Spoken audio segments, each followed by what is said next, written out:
السلام علیکم ورحمۃ اللہ وبرکاتہ۔ بسم اللہ الحمد للہ والصلاة والسلام علی رسول اللہ ومن تبعہ ووالاه وبعد۔ محترم ناظرین و سامعین، اسلامی بھائیوں، دوستوں، عزیزوں، ماؤں اور بہنوں، ذی الحجہ کے اس عشرے یعنی پہلے عشرے کی فضیلت، ذی الحجہ کے پہلے عشرے میں کیے جانے والے اعمال، اسی طرح سے قربانی کی اہمیت، قربانی کی ضرورت کے سلسلے میں آپ نے جانا، عید الاضحیٰ کی نماز کیسے ادا کی جائے گی یہ بھی آپ نے جانا۔ لاک ڈاؤن کے اس دور میں عید الاضحیٰ کی نماز گھر میں ادا کرنی ہو تو خطبہ کا مسئلہ آتا ہے۔ جو لوگ خطبہ دینے کی صلاحیت نہیں رکھتے ہیں ان کے لیے خطبہ ضروری نہیں ہے، وہ عید کی نماز ادا کر لیں، جو طریقہ اس سے پہلے کی ویڈیو میں نے بتایا ہے۔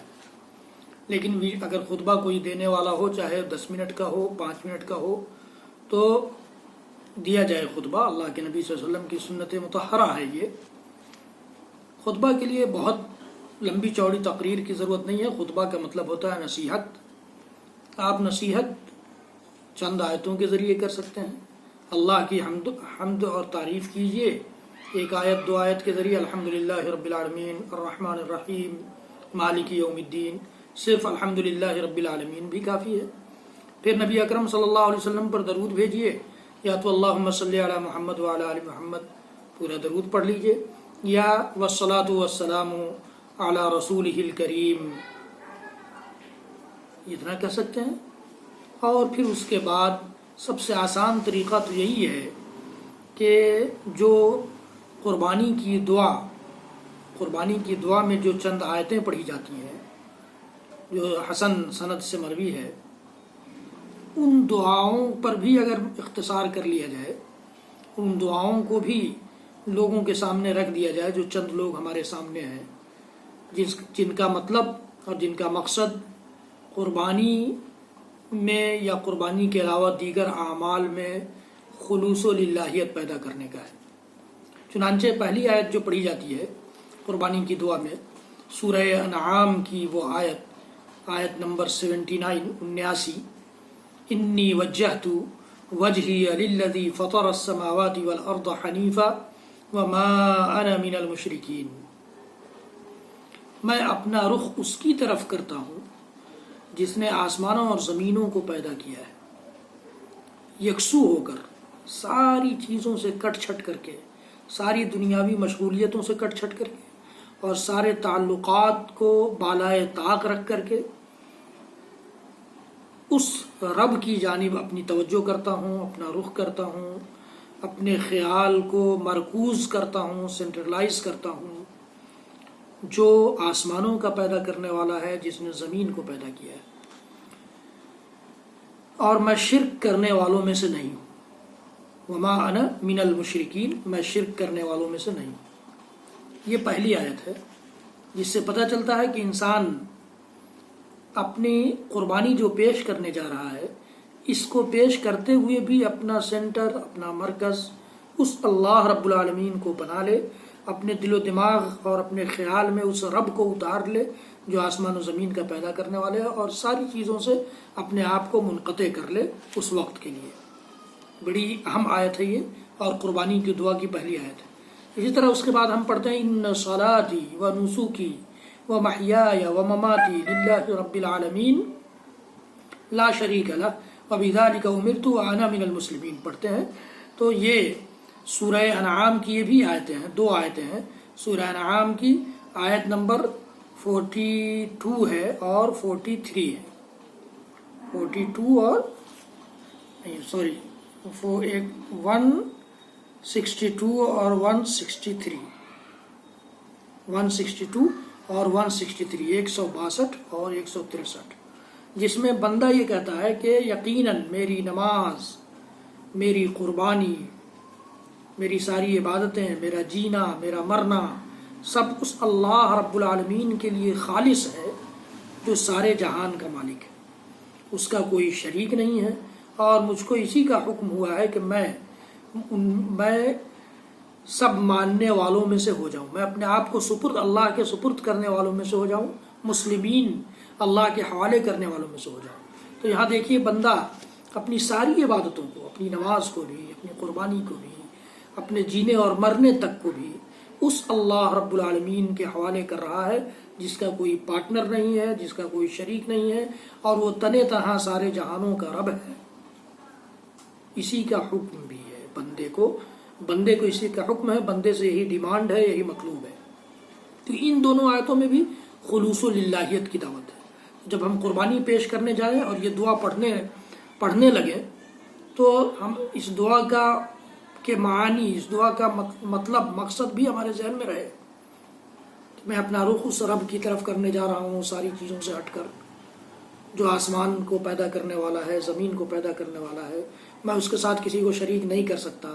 میری نماز، میری ساری عبادتیں، میری قربانی، میرا جینا مرنا، سب اس اللہ کے لیے جو سارے جہانوں کا رب ہے اور جس کا کوئی شریک نہیں ہے۔ مجھے حکم بھی اسی بات کا ہوا ہے کہ میں ان سب کو اس کے حوالے کرنے والوں میں سے ہو جاؤں، سپرد کرنے والوں میں سے ہو جاؤں۔ تو ان تینوں آیتوں کی تشریح کر کے بھی ہم اپنا خطبہ پورا کر سکتے ہیں۔ اسی طرح سے ایک بہت اہم آیت ہے، قربانی ہی کے لیے ہے خاص طور سے، جو سورہ حج کی آیت ہے، جو سورہ حج کی آیت نمبر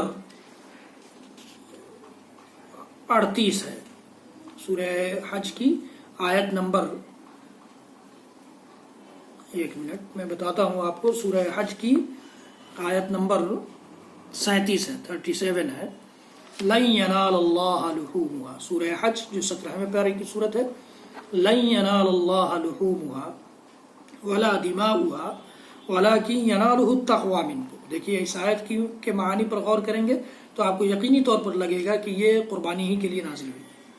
سورہ حج میں قربانی کے احکام بھی ہیں، تو اللہ تعالیٰ نے اس میں فرمایا ہے کہ اللہ تعالیٰ کو قربانیوں کے گوشت نہیں پہنچتے، اللہ تعالیٰ کو قربانیوں کے گوشت نہیں پہنچتے، ان کے خون، نہ ان کے خون پہنچتے ہیں، نہ خون پہنچتا ہے نہ گوشت پہنچتا ہے۔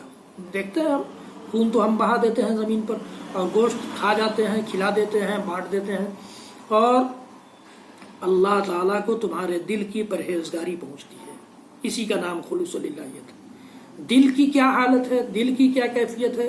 ابراہیم علیہ السلام نے جس جذبے کے ساتھ اپنے بیٹے، چہیتے بیٹے اسماعیل علیہ السلام کو لٹا کر ان کی گردن پر چھری چلائی تھی، وہ جذبہ اپنے جانور کو ذبح کرتے وقت ہمارے دل و دماغ میں ہے یا نہیں؟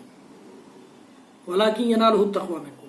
اسی طرح سے منمانی، اسی طرح سے اپنی خواہشات، اپنی آرزوؤں اور اپنی تمناؤں اور اپنے ہوائے نفس، اپنے دل کی خواہشات کو اللہ کے احکام کے سامنے قربان کر دینے کا جذبہ ہے یا نہیں؟ تو یہ آیت بھی خلوص کے لیے بڑی اہم آیت ہے۔ اسی طرح اللہ نے جانوروں کو تمہارا مطیع کر دیا ہے، کذالک سخرھا لکم لتکبروا اللہ علی ما ھداکم، تاکہ تم اس کی رہنمائی کے شکریہ میں اس کی بڑائیاں بیان کرو اور نیک لوگوں کو خوشخبری سنا دیجیے، وبشر المحسنین۔ تو یہ اس آیت کی تشریح کر سکتے ہیں۔ تو ان چند آیتوں کی تشریح میں ہمارا خطبہ مکمل ہو جائے گا۔ آپ چاہیں تو ان آیتوں کی تشریح یا میننگ اپنے ایک پیپر تیار کر لیں، ان کے لیے معنی کے ذریعے، ان آیتوں کے ذریعے قرآن پاک کا ترجمہ دیکھ کر کے، یا قرآن پاک لے کر کے بھی اگر آپ خطبہ دینا چاہیں تو دے سکتے ہیں، یا یاد کر لیں تو بھی دے سکتے ہیں۔ اور اس کے بعد پھر جب ہم یہ خطبہ دے لیں تو دعا کریں اپنے لیے، اپنے آباء و اجداد کے لیے، ساری دنیا کے لیے، سارے عالم اسلام کے لیے، سارے مسلمانوں کے لیے، سارے مسلمانوں کی بھلائی کے لیے، بیماروں کے لیے، قرض داروں کے لیے، بوڑھوں کے لیے، بچوں کے لیے، عورتوں کے لیے، مسلم معاشرے کے لیے، ان سب کے لیے دعا کر کے پھر اسی طرح سے اللہ کے رسول صلی اللہ علیہ وسلم پر درود پڑھ کر کے اور اللہ کی تعریف کر کے خطبہ ختم کر لیں۔ یہ خطبے کا خلاصہ ہے۔ اس طرح سے خطبہ دے سکتے ہیں۔ خطبہ بہت لمبا چوڑا 1 گھنٹہ، 1.5 گھنٹہ یا آدھا گھنٹہ، پون گھنٹہ کی تقریر کا نام نہیں ہے، اور نہ ہی اتنے پریشان ہونے کی ضرورت ہے۔ اگر خطبہ دینے کی صلاحیت نہیں ہے تو خطبہ کی ضرورت بھی نہیں ہے بہت زیادہ، لیکن خطبہ دینے کی صلاحیت اگر ہے، ان آیتوں کی تشریح، ان آیتوں کے معانی کو ہم اپنے چند لوگوں جو اپنے گھر کے لوگ ہیں ان کے سامنے رکھ سکتے ہوں، تو رکھ کر کے خطبہ دے سکتے ہیں. اللہ کے رسول صلی اللہ علیہ وسلم کی سنت ہے خطبہ دینا عیدین کی نماز کے بعد. اس طرح سے خطبہ دے کر کے ہم اپنی نماز مکمل کر سکتے ہیں. اللہ رب العالمین ہم سب کا حامی و مددگار ہو. حضرات گرامی میرے چینل کو سبسکرائب کیجئے، بیل آئیکن ضرور دبائیے، لائک بھی کیجئے، اور دیگر ویڈیوز دیکھنے کے لیے یوٹیوب پر شاہد اقبال سنابلی ٹائپ کریے اور میرے سارے ویڈیوز کو دیکھیے اور لوگوں تک پہنچائیے، شیئر کیجئے، اپنے لیے میرے لیے صدقہ جاریہ بنائیے. اللہ رب العالمین ہم سب کو نیکی کرنے اور نیکی کا حکم دینے کی توفیق عنایت فرمائے. وصلی اللہ تعالی علی نبینا محمد وعلی آلہ وصحبہ وسلم تسلیما مزیدا. سبحان ربک رب العزۃ عما یصفون وسلام علی المرسلین والحمد للہ رب العالمین. والسلام علیکم ورحمۃ اللہ وبرکاتہ.